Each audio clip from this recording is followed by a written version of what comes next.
Hello everyone, today we have this BMW 5 Series which is made to the major accident and which is come in for the body repair. So after inspecting the car, we find that we will have to replace this front grille which is broken, and also we will have to arrange a tow hook cover. Plus there is a lot of internal damage to the bumper, to the inner grills.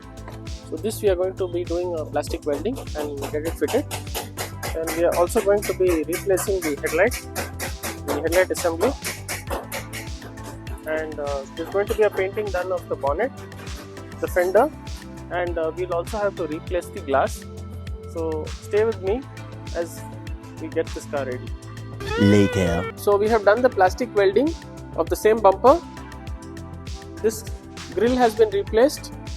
We have replaced the headlight assembly, all the gaps are aligned. We have painted the bumper, the bonnet, the fender.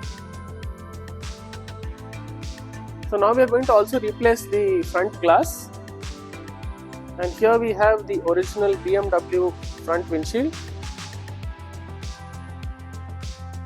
So if you need any kind of body repair for any car, we have the company trained technicians in our team. So please do get in touch with us. Much later. We have finished installing the brand new windshield now. This is the whole windshield with the sealant and the gasket. Plus we have given it a round of paint protection with our graphene coating, and the car is now ready for delivery.